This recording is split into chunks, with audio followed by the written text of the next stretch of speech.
नमस्कार। आप देख रहे हैं सीधी बात। मैं हूं राहुल कमल। सरकार का आरोप है कि बीजेपी लोगों को उकसा रही है, भारत और पाकिस्तान के बीच जंग की भावना को बढ़ावा दे रही है। इस वक्त हमारे साथ हैं बीजेपी के पूर्व अध्यक्ष वरिष्ठ नेता श्री राजनाथ सिंह। स्वागत है आपका।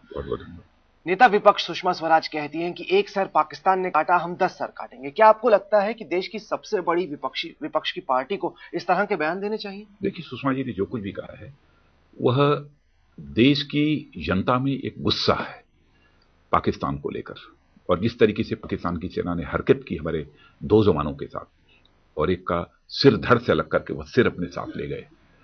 मैं समझता हूं कि एक जनता की आवाज उसे माननी चाहिए, जिसको कि नहीं, जनता की आवाज तो तमाम तरह की हो सकती है। वरिष्ठ नेताओं की जिम्मेदारी होती है कि वो लोगों को दशा दिखाएं, दिशा दिखाएं। इस तरह से बयान देना कि 10 सर काटेंगे, क्या आपको लगता है कि ये बयान ठीक था? मैं देखिए, ऐसा ना, इस बयान को मैं गलत भी नहीं कह सकता हूं, ठीक भी नहीं कह सकते। नहीं, गलत नहीं कह सकते। नहीं, गलत भी मैं नहीं कह सकता हूं। स्वाभाविक है कि जब लोगों के अंदर आक्रोश पैदा होता है, यदि पाकिस्तान हमारे सेना के जवानों को मारेगा तो क्या हमारे सेना के लोग हाथ पर हाथ धरे बैठे? तो आप मान रहे हैं कि हमें भी 10 सर पाकिस्तान के काटने? नहीं, ये भारत सीधे, इसका मतलब देखिए, आप केवल शब्दों पर मत जाइए, उस वाक्य पर मत जाइए।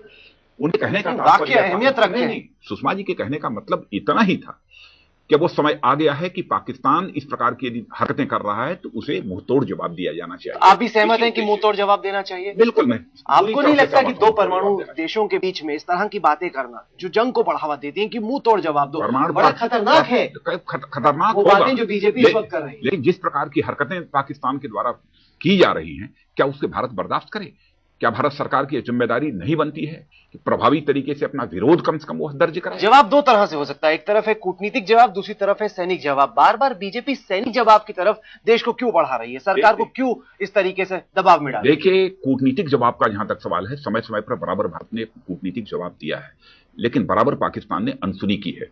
इस बार भी मैंने यह कहा था कि कम से कम भारत को अपना प्रभावी विरोध दर्ज कराने के लिए भारत और पाकिस्तान के बीच जो कॉन्फिडेंस बिल्डिंग मेजर का प्रोसेस चल रहा है, उसे तत्काल जो है सस्पेंड कर देना चाहिए, कुछ समय के लिए निलंबित कर देना चाहिए। प्रभावी विरोध दर्ज कराने के लिए भारत को, जो भारत के हाई कमिश्नर इस्लामाबाद में है, तत्काल उन्हें वापस बुला लेना चाहिए, और लेवल ऑफ डिप्लोमेटिक रिलेशन जो है भारत और पाकिस्तान के बीच, इसे लोअर डाउन कर देना चाहिए।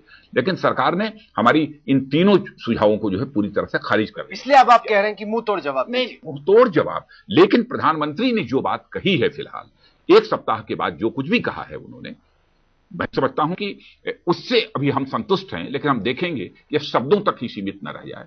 यह बिल्कुल अमल में भी आना चाहिए यदि पाकिस्तान अपनी हरकतों से बाज नहीं आता है।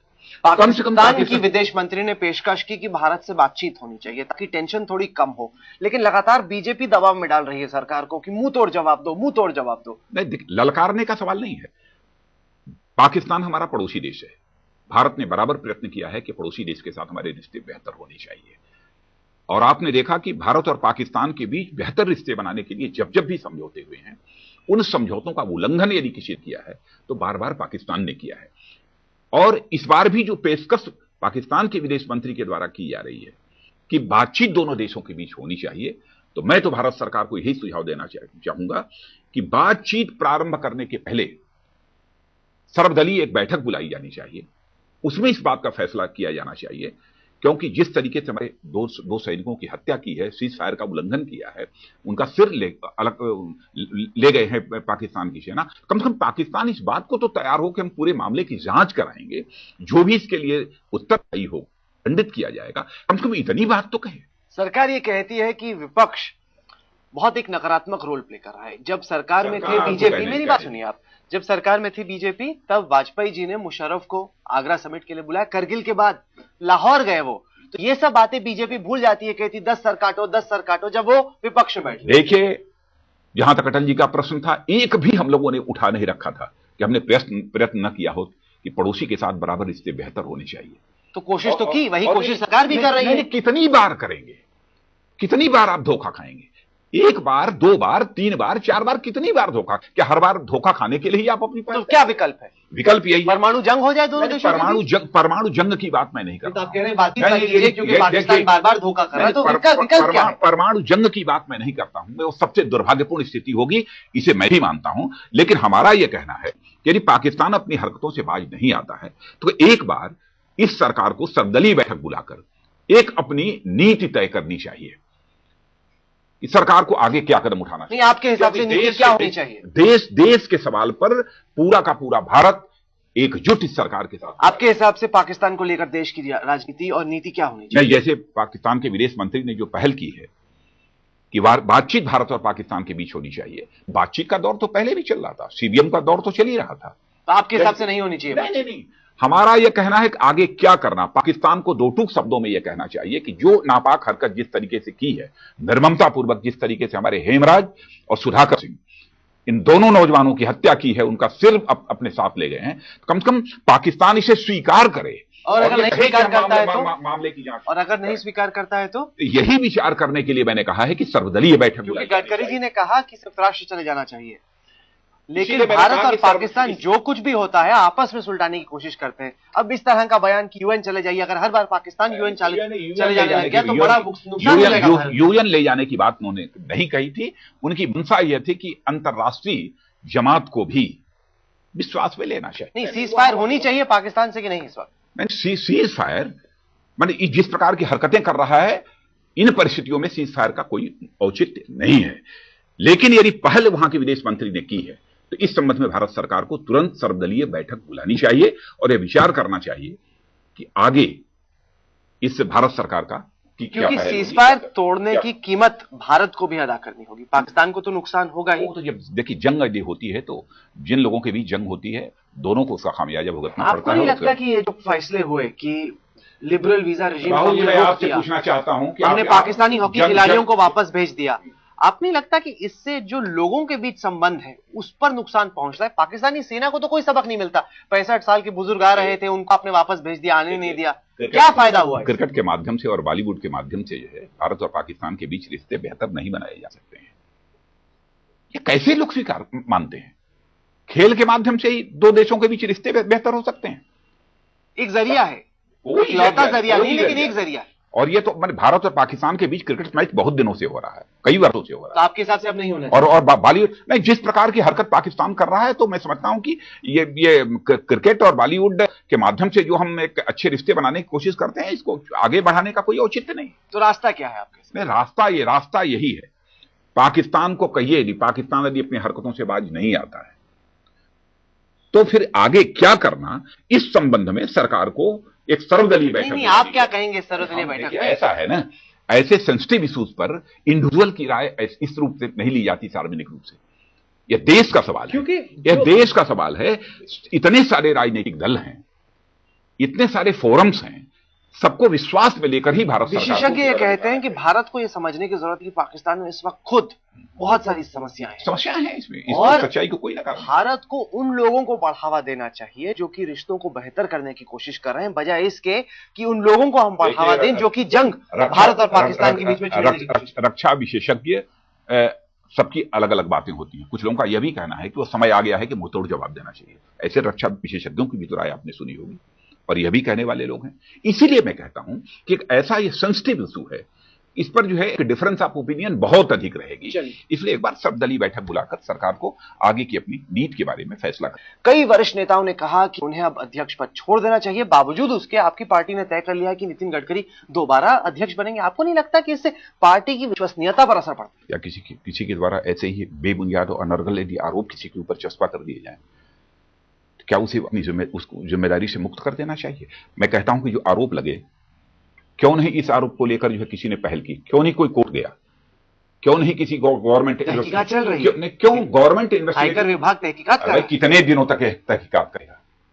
गवर्नमेंट की बहुत सारी इन्वेस्टिगेटिंग एजेंसीज हैं, इन्होंने क्यों नहीं मामले की जांच की? नहीं कर रही है जांच? कर रही है। कुछ मिल गया होता तो आज तक चुप साधे बैठती है सरकार। नहीं, पर ये जो आरोप है, नहीं कहा जा सकता कि आरोप को परखा राम जेठमलानी वरिष्ठ वकील हैं, यशवंत सिन्हा, जसवंत सिंह, शत्रुघ्न सिन्हा बीजेपी के आला नेता हैं, इन सब ने कहा। जेठामलानी जी ने क्या कहा, किसने क्या कहा, यह सब सारी बातें आपने देखा? क्या देखा? जेठामलानी जी ने कहा कि मैं पार्टी का हूं। वो तो सेटिंग हो गई ना, उन्होंने बात तो सेटिंग कर दी, पटा लिया आपने उनको जाके। डॉक्यूमेंट्स देखने के बाद सबकी समझ में सारी चीजें आ गई। नहीं, डॉक्यूमेंट देखने के बाद मैंने जेठमलानी जी का इंटरव्यू कहा, उन्होंने कहा कि जिस तरह के आरोप लगे हैं उन्हें देखते हुए गडकरी जी को अध्यक्ष नहीं बनना चाहिए। मैं मानने को तैयार नहीं हूं। डॉक्यूमेंट देखने के बाद कोई इसी नतीजे पर पहुंचेगा कि उनके ऊपर जो भी आरोप जो है लगाने की कोशिश की गई है वो आरोप पूरी तरह से बेबुनियाद है और निराधार नहीं, पर राजनीति में एक पब्लिक इमेज होती है।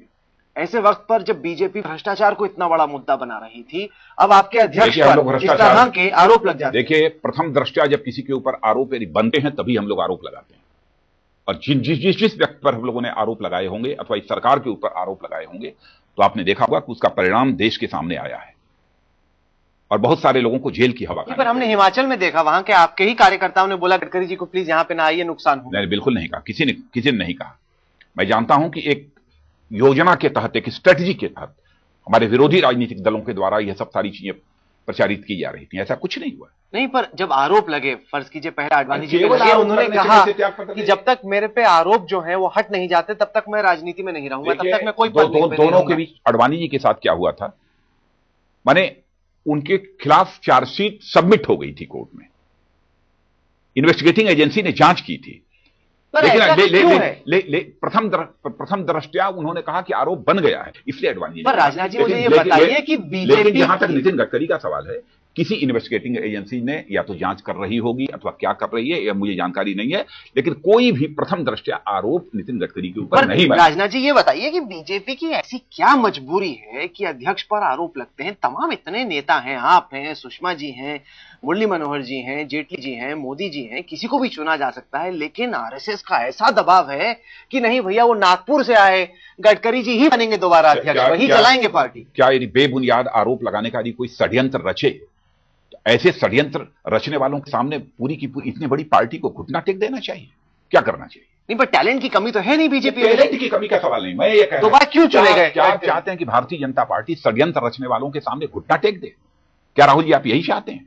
नहीं, हम नहीं ये चाहते। तो नहीं चाहते हैं। राजनाथ जी, मैं जो सवाल पूछ रहा हूं वो ये कि आरएसएस इस हद तक हावी हो गई है कि क्या दशा होगी, क्या दिशा होगी, कौन अध्यक्ष बनेगा, कौन प्रभारी बनेगा, ये सब तो अब नागपुर में हो रहा है फैसला। जहां तक आरएसएस का सवाल है, 10 जनपद है कांग्रेस के लिए, वैसे नागपुर है बीजेपी के लिए। देखिए, जहां तक आरएसएस का प्रश्न है, आरएसएस ने न तो कभी भारतीय जनता पार्टी पर हावी होने की कोशिश की, न कर रही है और न करेगी। कमाल की बात कर रहे हैं, कांग्रेस भी ऐसा ही कहते हैं। कांग्रेस भी तो यही कहती है कि सोनिया गांधी को कुछ पता नहीं होता, फैसला प्रधानमंत्री करते हैं। सेम बात तो कांग्रेस। हम लोग भारतीय जनता पार्टी के लोग जो है राष्ट्रीय स्वयंसेवक संघ के स्वयंसेवक हैं, जहां आवश्यकता हमको महसूस होती है हम समय समय पर राय ऐसा क्यों होता है कि लगातार आवश्यकता महसूस उनके द्वारा डिक्टेट किया जाता हो भारतीय जनता पार्टी को?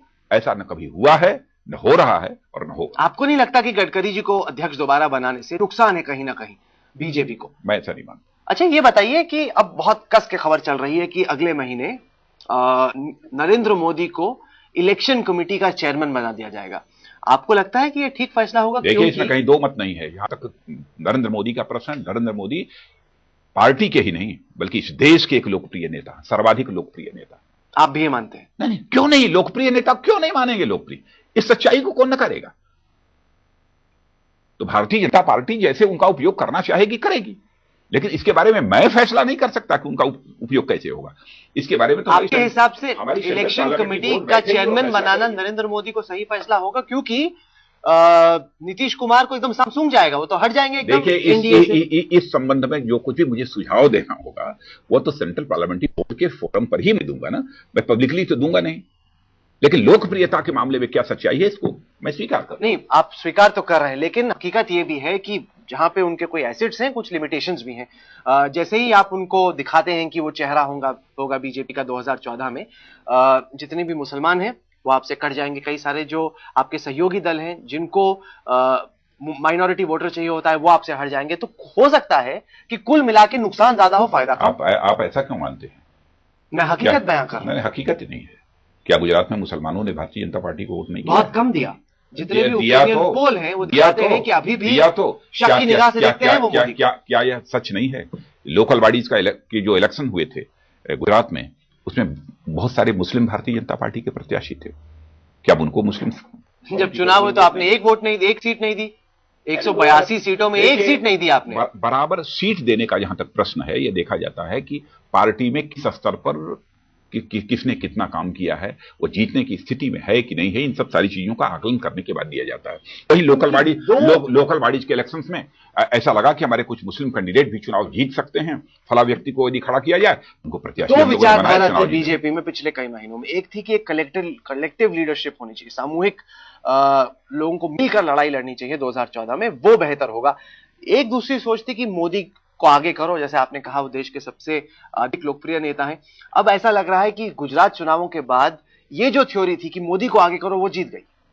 देखिए, हमारे यहाँ कभी दो विचारधारा नहीं रही। कलेक्टिव लीडरशिप का जहां तक प्रश्न है, कलेक्टिव लीडरशिप तो हमारे यहाँ पहले रही है, ये तो परंपरा है भारतीय जनता पार्टी की। क्या रणनीति है आपकी? जब नीतीश कुमार को सांप सूंघ जाएगा, जब जगन आएंगे नहीं, चंद्रबाबू नायडू आएंगे नहीं, ममता बनर्जी जोड़ेंगे नहीं, तो ये 150 से 160 जितनी भी आती है वहां से 272 ले जाने की रणनीति क्या है? देखिए, रणनीति का जहां तक प्रश्न है, रणनीति का मैं तो खुलासा तो कर नहीं सकता है, इसको पब्लिक करूंगा नहीं। है कोई रणनीति? रणनीति तो है, रणनीति तो है, लेकिन हम अपनी रणनीति का मैं पब्लिक नहीं कर सकता, उसका खुलासा नहीं कर सकता। हाँ, हमारी जो सेंट्रल पार्लियामेंट्री बोर्ड की बैठक होगी तो उसमें भारतीय जनता पार्टी विचार करेगी। आपको लगता है कि अगर एक प्रेसिडेंशियल स्टाइल ऑफ कॉन्टेस्ट हो, एक तरफ नरेंद्र मोदी हो, कांग्रेस उसी तरीके से राहुल गांधी को प्रोजेक्ट कर रही है इलेक्शन कमेटी के चेयरमैन के तौर पर, आपको लगता है कि इसमें मोदी को फायदा होगा? क्योंकि कई लोग कहते हैं कि राहुल एक युवा नेता है, उसके लिए वोट पड़ सकता है। हमारे यहाँ प्रेसिडेंशियल फॉर्म गवर्नमेंट होनी चाहिए या क्या होनी चाहिए, यह इस समय डिबेट का विषय नहीं है, इसलिए इस पर मैं गवर्नमेट की बात नहीं कर रहा, मैं बोल रहा हूं कि जो लड़ाई होगी